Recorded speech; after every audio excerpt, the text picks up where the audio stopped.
It's good, YouTube. It's like mad hot out here.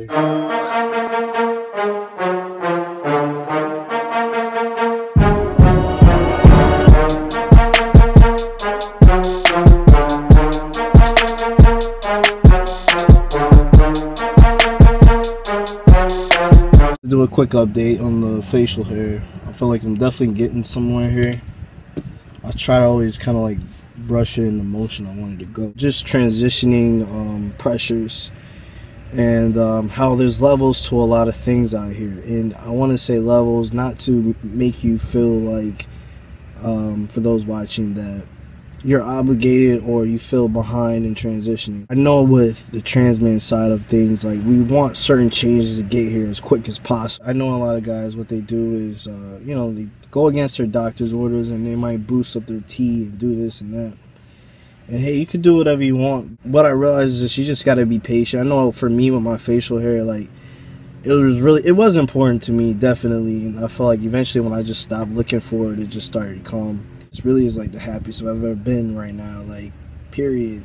I remember when people would tell me, things would get better and this, and this, and I really didn't want to believe that. Like, I just felt like, there was so much going on. And it's like when you don't have peace at your house and no peace at work, and then it's just like you also deal with your transition, it could be depressing. It's a lot for anyone to have to deal with. But thankfully, a lot of things worked out for me. It worked out for the good. I'm very blessed that it did. And a lot of you guys, some of you guys may know my story, and some of you guys don't. But I ended up being with someone that was kind of like wishy-washy with my transition. Was supportive one minute, and the next minute they weren't. And it's not to throw somebody, over the under the bus. But the thing is, the reason why I share these type of things is because I don't know who's going through the same things I might have gone through. I just want to say, don't feel embarrassed to reach out to other people. Reach out to a therapist or reach out to someone you trust to talk about certain things, because I think that is the only reason why I was able to go past a lot of things that I went through. My therapist never told me what to do and what not to do. Most of the time it was just me venting or talking about something, and it was just that. And then eventually I just didn't need therapy anymore. Like, now I don't go anymore. I stopped going maybe like 2 months ago. And without it now, I really don't see a difference. The main reason why I needed it at the time is because, like I said, it was just chaotic. I was in a relationship where it was just very toxic. Understand now, if you date someone that doesn't really know where they are, it could be with their orientation or a lot of things. I could understand why certain things went the way it went, but don't ever think that it's okay, especially for a woman, to demasculize you. Like, that shit is not okay.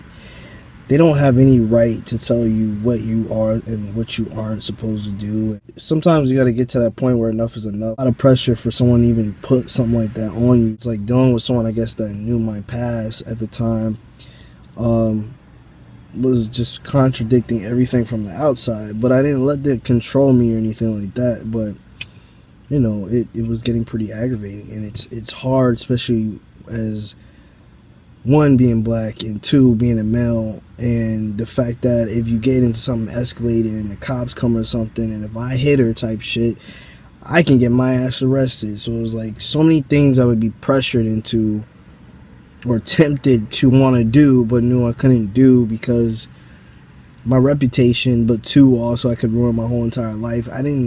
Where I am in my transition is not worth me losing, is the best way to put it. And it's not worth you losing either. So the best thing is to just separate yourself from that person. If they don't respect you, just let it go. And I did everything with my past relationship. I mean, we did counseling. I did everything I could possibly do to make it work. Masculinity is everything for some of us. Like me, it's everything, you know what I mean? Like, I think when I was like less passing stuff, I tried to see myself. But like then, with fitness now, like, I do it because I love it. I don't do it anymore because I'm just trying to make sure I look this way. And it's not to pass. It's just because I just like looking good and feeling good. Health is everything. You should always take care of yourself. But for me, fitness is one of my outlets for stress and just keeping it balanced. I just want to say that things will come apparent that I'm still doing now, as far as like still not really still being accepting, but I feel like I'm getting some baby steps but it's still nowhere where I want to be at all.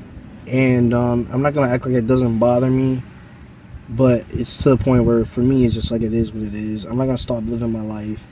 My life is just getting better and better, and this is the happiest I've ever been. And you know, for those that just don't understand it, just don't understand. You can't please everybody, and life is not about pleasing people. I mean, it should be about your happiness. Your happiness should come first before anyone. I hope you guys are having a good one. I really appreciate you guys watching. And watch, comment, subscribe. You already know what time it is.